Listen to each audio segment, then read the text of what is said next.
Hello, this is Reverend Don Lewis coming to you from the beautiful metaverse, and more specifically from beautiful Danville, Illinois, homeland of the Corellian tradition. And welcome to Midday with Reverend Don. And as you know, if you've been following Midday with Reverend Don, whatever platform you may happen to be watching it on, you can type your questions or comments into the chat room, and we can interact directly, which for me is probably my favorite aspect of this broadcast. And hello to Ravenwolf in the chat room. It's good to see you, Ravenwolf. Ravenwolf says, happy Monday. I believe it's Tuesday, but happy day.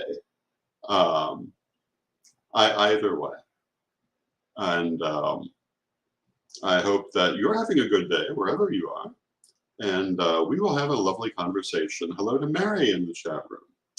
And today, I'm starting a new policy of announcing subject matter ahead of time. Hello to Janet and to Antonio in the chat room. And hello to Jesse and Renee in the chat room. Good to see all of you. And hello to Corey in the chat room. And it's good to see everyone. So our subject today is going to be how to contact your personal spirits in response to a question from Brenda Tersieva. And you know, as has been our custom, we probably will not talk about just this one subject, but it is the subject we'll start with. And hello to Lilith in the chat room. Hello to Anna in the chat room. Hello to Deb in the chat room. Good to see all of you. So when we begin the subject of personal spirits, hello to Melanie in the chat room. What do we mean by that term? And my answer to that is that we're most likely talking about spirit guides. It is possible Brenda could mean something else, but usually people mean spirit guides, and that's what I'll be speaking to. And of course, I'm coming from my particular background. And if you have anything that you would like to add to the conversation, just put it in the chat room, and it will become part of the conversation. Spirit guides are those spirits who guide you. I mean, it's a very straightforward term. People from certain backgrounds will use terms like guardian angel, and usually they mean the same thing we mean by spirit guide. I believe that the term angel has a different meaning depending on who's using it. I believe the Christian Bible uses it one way. I believe that Goetia uses it a different way. And I believe that most people use it a third way, and that third way is to mean the spirits of the beloved dead, who are believed to live on and to guide the living. And you can see this even within Christian culture in such films as It's a Wonderful Life and television shows like Touched by an Angel, where it's made quite explicit that the angels who are being referred to are ancestors, the beloved dead, spirit guides, whatever you want to call them. So when we talk about how you contact your personal spirits, I'm assuming this is what we mean. Now, Brenda might also be asking about contacting patron deities. So we may address that a little bit as well. We're going to start with spirit guides. And the background that I come from tells me that everyone has spirit guides, whether they know it or not, whether they interact with them or not. And as a general rule, there are going to be about 5 of them. However, there may be more, there may be less, depending on individual circumstances. Hello to Bradley in the chat room. It's not a one-size-fits-all answer because virtually nothing is, but 5 is a normal number. Some people have far larger numbers, especially if they're doing work with spirits. And when you start working with spirits, you certainly attract them. But that doesn't make them a spirit guide. But if you're doing a lot of spiritual work, you may get extra spirit guides, simply because of what you're doing. Hello to Michael in the chat room. Good to see you, Michael. I certainly have had some spirit guides who came for a limited period of time, did what they were there to do, and left, and others who have been with me my whole life. My principal spirit guide is my grandmother, and when I speak to the guides, it's usually her that I speak to, and she who speaks to me on behalf of all of them. And that's because she's what's called a gatekeeper guide. And the gatekeeper guide acts as interpreter for the others and decides, to some extent, who can speak. And hello to Aiden in the chat room. Good to see you, Aiden. The gatekeeper guide, particularly if you're a medium, it's the gatekeeper guide that you rely upon to make sure that those who are coming forward to speak are good and that they are safe to work with. And although you should always do your own shielding and so forth, your gatekeeper guide also is there to do those things for you as well. And then many people will have guides who fulfill particular purposes. A joy guide is something that you hear about sometimes, who is there specifically to bring things that cause you joy. And Bradley says, we have been learning about spirit guides in World Walkers training, and that Bradley is getting to know their 5 now. Very good.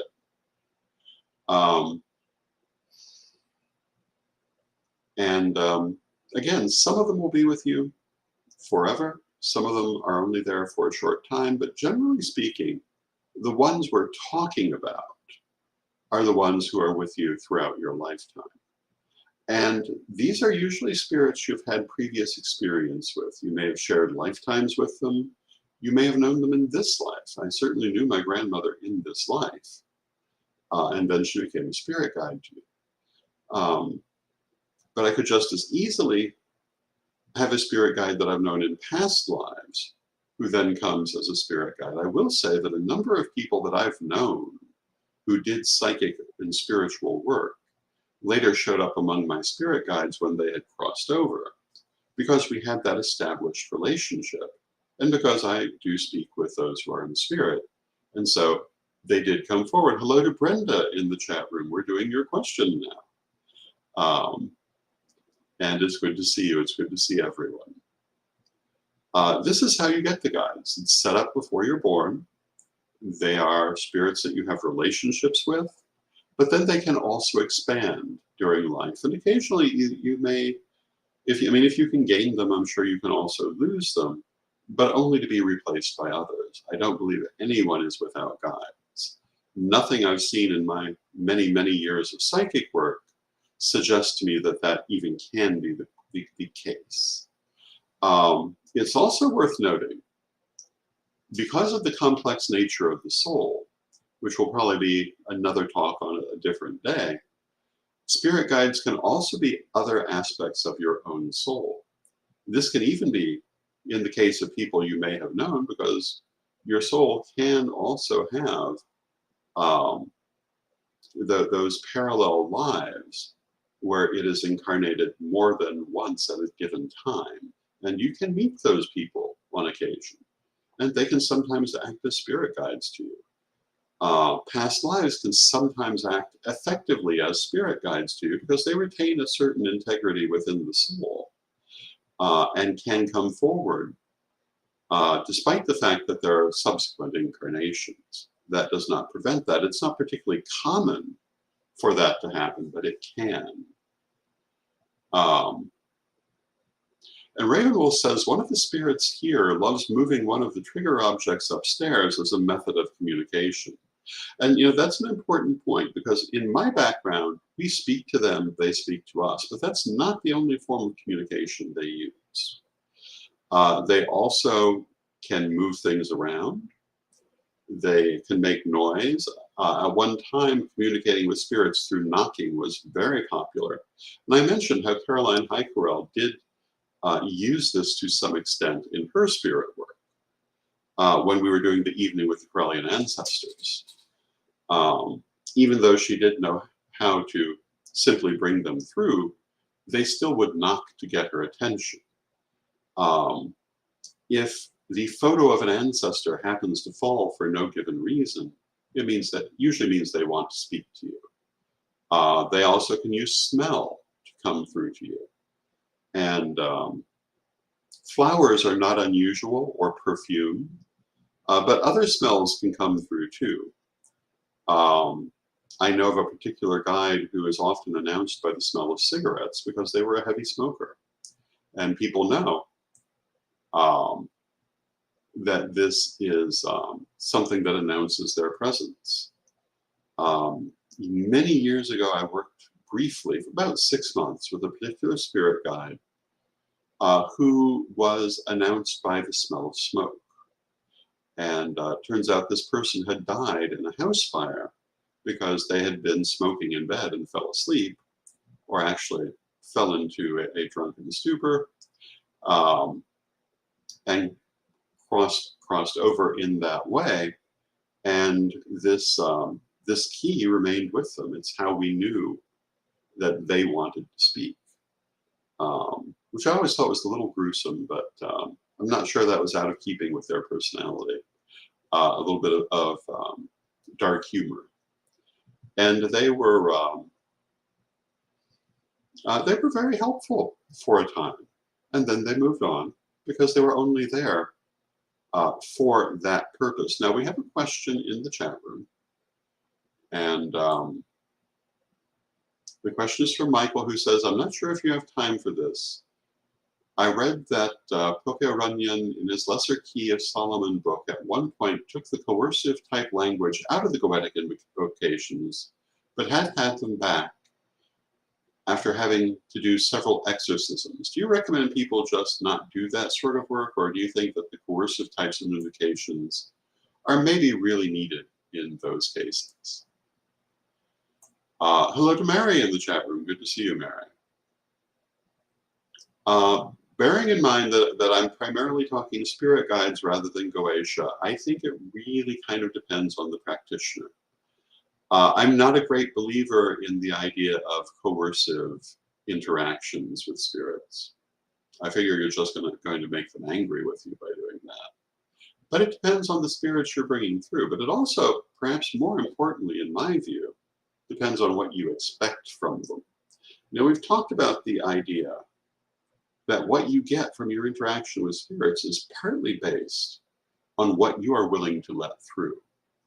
And I've talked about the story of how Lady Bitterwind helped us in the Mother Temple to realize that we were censoring the ancestors by expecting them to be very dignified and august, when they actually had quite the sense of humor and really would have liked to let that through. Once we understood that, they turned right around and became extremely humorous and remained so ever since. But previously, they were just as humorous always, I'm sure, but we could not receive it because we were simply not open to it. So if you're doing something like Goetia, you need to pay attention to what your belief systems and expectations are. Because if you're expecting to deal with severe spirits, you need to change that expectation before you lighten that language. My late wife did this same kind of work. My guides, even at their most dignified, were always very laid back, very kindly and indulgent. The whole story about our censoring them had to do specifically with humor. It wasn't that they were anything but loving family guides. But her guides, my late wife's guides, were severe. They were I don't even have a word for it, but describes them. They were growly, and if they had been my guides, I wouldn't have been doing the work. But I realize, I believe that Lady Crystal explained this to me originally, that's what she needed. It's what she could allow. She needed her guides to be severe in order to reinforce her willingness to do the work. If she changed her relationship to them, they would have changed their relationship to her. And they were, as spirits, not severe at all. But it was the kind of communication she was willing to accept. So this is a very important point. And we have a comment from Bradley who points out that the 5 spirit guides who are ordinarily thought of are the joy guide, the protector guide, the doctor, teacher, or philosopher guide, that's all one, the doctor, healer, and the master teacher. And that is one definite understanding. Now, Renee asks if I could differentiate between oversoul and undersoul. Because she just finished reading the 5 Mystic Secrets. And hello to Jason in the chat room. Well, the first thing I have to say is that the terms oversoul and undersoul are used differently in the 5 Mystic Secrets than we commonly use them in Correllianism today. So in the 5 Mystic Secrets, as I recall, the oversoul and the undersoul are what we would today call the higher self and the lower self, which is important to this conversation. And the lower self are the parts of ourselves we can easily see and interact with. And in terms of the 7 planes, that's the mental self, the emotional self, and the physical self. Everyone, no matter how little spirituality they may experience, as a general rule, knows those 3 parts of themselves simply by living. They're obvious to us, we see them, we experience them, and we don't need to do anything to experience them, they're there. The higher self, on the other hand, we must cultivate a relationship with. We have to work to bring that through, and it's the astral self, the solar or the egoic self, the monadic self, and the divine. And what these are, the astral self is the level at which the life is created. The solar self is the level at which the being collects all of these experiences of all of these incarnations. The monadic self is what's sometimes called a soul group or a soul family. The monad is to the soul what the soul is to the life. Each monad has many souls, each soul has many lives, and each life has multiple interpretations. But that's another conversation. And then the divine self is just what it sounds like. It is the divine that is within you and within everyone. It is the level at which we are all one. So in the sense my mother was using the term, she would have described that as the oversoul.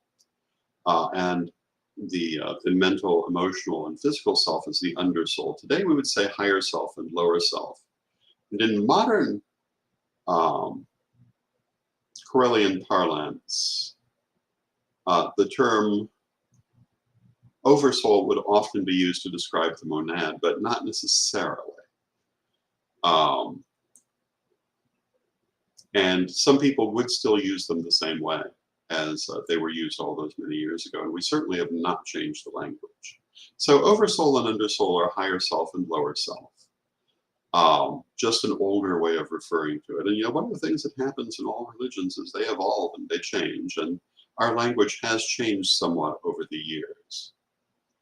Now, Melanie says that her husband would like to know if guides can come to you in dreams, and is it possible for them,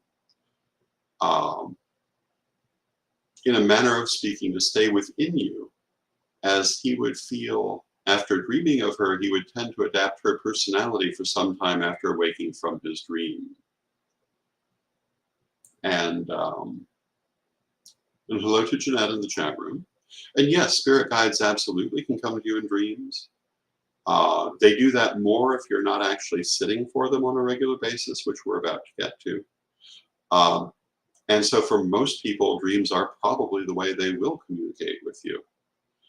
And if he's experiencing some adaptation of the personality of the guide, then I would say that he is probably channeling her rather than merely experiencing the message. And, sometimes it does hang on for a little while, particularly if you don't have a lot of training.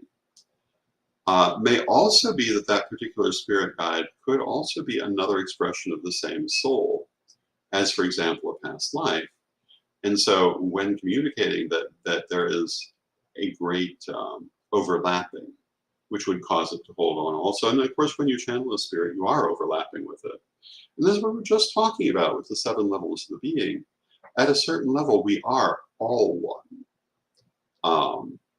It's just a matter of what level we're looking at it from. Now, our actual question is, how do we connect to these spirits? I've taken this time to explain who they are and what you should expect to find, but how do you connect to them? So I'm going to tell you what I recommend. And I'm going to put it in the sense of spirit guides, but this is also what you do for ancestors, and ancestors usually are also spirit guides, or often are. There's a great overlap between these terms depending on your particular practice and also your particular ancestors or your particular guides. But for either ancestors or guides, you do the same thing.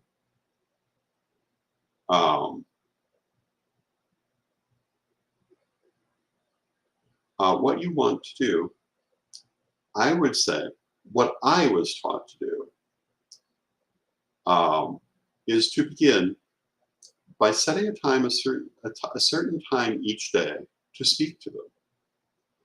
And even though at first you may feel like you're speaking to the air, you want to address them directly. If you don't know who they are, you can say, my guides, my ancestors. But you want to speak to them and perhaps make an offering such as lighting a candle. I'd recommend lighting a candle in all events. You might want to offer them something to eat or drink, even though they don't have to do those things, but it's a mark of respect. And that's why it'd only be a tiny little portion. Flour and water were once a very common thing to offer to the guides or the ancestors. Still a good thing. The offering is to show respect. And you want to speak to them. And you want to tell them that you want to build this relationship. That you wish to speak to them and you wish for them to speak to you. And then, when you've made your offering, when you've lit your candle, you want to sit with them for maybe 15 minutes. And what you want to do is enter a meditative state to hear their responses to you. How do you do that? Bradley says, I like to offer a cup of coffee. If they like coffee, coffee is a good choice. If you like coffee, coffee can be a good choice. Because after all, they're not going to drink the coffee. It's the gesture that you're making and the energy implicit in it. And the energy they're receiving, but it's not like they're actually drinking coffee. They're spirits. They don't have mouths.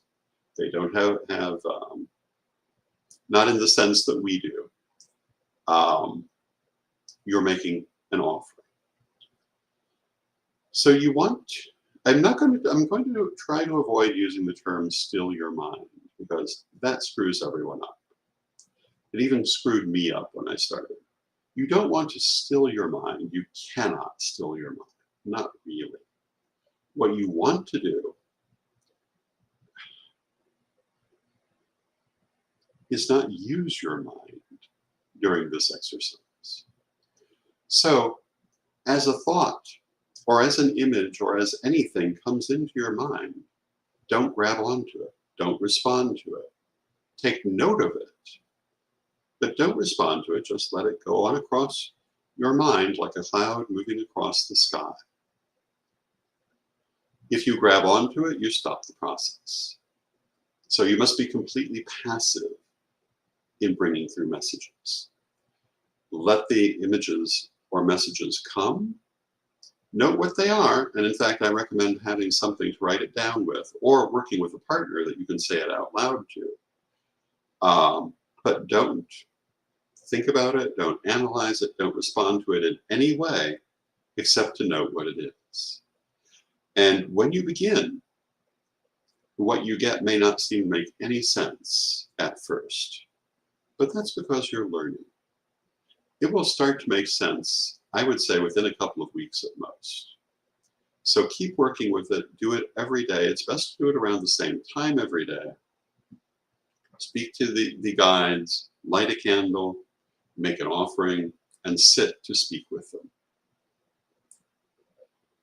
When I first started this, the very first things that I got in doing this were visuals of flowers opening, like time-elapse photography. Very beautiful, but made no sense to me. And for many years, I never really understood why that was. Only much later did I find out that this is a yoga exercise. I didn't know, but they were doing it with me, whether I knew or not. And it's to open the third eye, which is where you're going to be getting these things from, the crown chakra and the third eye. When they want to speak to you, and you're not doing it on a regular basis yet, you may feel it as a headache, usually in the front part of your head, although people sometimes feel it differently. And it can become quite intense, but the solution is simply to sit down and bring through their message. And you'll find it goes away almost immediately. Sometimes also, as you're learning this, it can take more energy than is comfortable and leave you feeling a bit frazzled. Then you use the visualization of yellow light to cleanse that and heal that. And we talk about all of this, I believe, in first degree, but certainly within the degree books. But this is how you establish that communication, and you must be regular about it. Of course, you'll miss some days. Everyone will. But you should try to be as regular as possible. If you can't do it every day, you need to let them know right up front when your day is going to be, and you need to keep that appointment. It's best to be at a certain time each day and not to vary that a lot when you're learning. And you know, it's interesting because time for the spirits is not like us. And so these things cannot be for them. They have to do with us. And I think it has to do with the importance of building the pattern for us.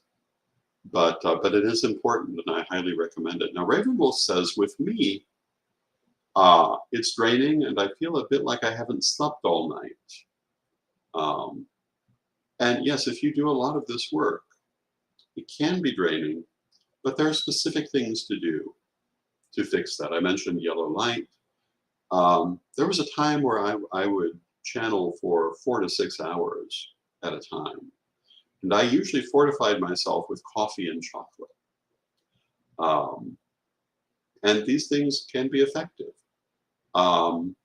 Salt, used for grounding, can help with that also, but not while you're channeling, because it will tend to ground the energy.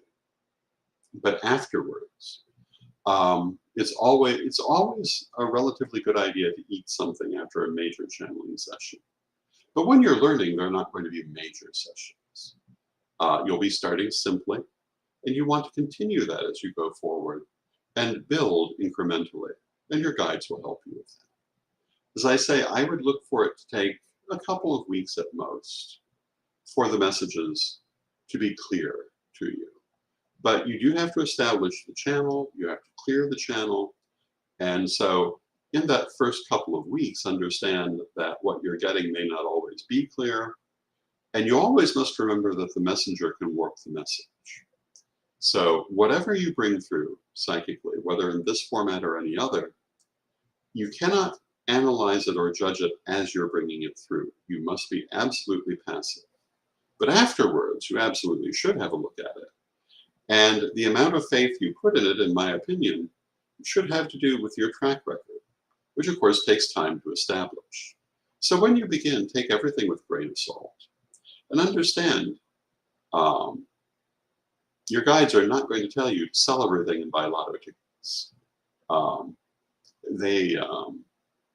They will have useful information, and they will be good. Now, what if you experience a negative type of message? I would say that's the messenger warping the message, or maybe you haven't done your shielding properly and should look at that as well. But what you do is you stop for that moment, you ground all the energy, and you forbid anything negative to enter. And that really should take care of the problem. Um, so these are the basic considerations in finding and connecting with your spirit guides. You don't need to know who they are to start. They'll tell you. Um, and how quickly will depend on who they are. But this is what I recommend, and I hope that that answers your question, Brenda. And I want to thank everyone for being here today. I love you all. I love spending this time with you. It's wonderful to see you all in the chat room. I know there are others who do not comment in the chat room. It's wonderful to have you here too. I love you all, and let us close with our prayer, as we always do. Divine Mother Goddess, Divine Father God, beloved ancestors, we ask you to help us to remember that the veil between the world of the living and the world of the spirits is as thick or as thin as we make it. Let us open our hearts to standing together, and let us be one family together, hand in hand, the living and the spirits, together in one circle as we go forward. Beloved Mother Goddess, beloved Father God, beloved ancestors, with great love we thank you, and knowing you are always with us, but from respect, we thank you for your presence, and may you be blessed now and always. And I thank you for your presence. Again, I love you all. I look forward to seeing you tomorrow. And tomorrow our question will be, what do I need to know to understand Corellian culture? Which should be an interesting conversation. And hello to Christian in the chat room. Thank you all, and until next time, may you blessed be. And I will see you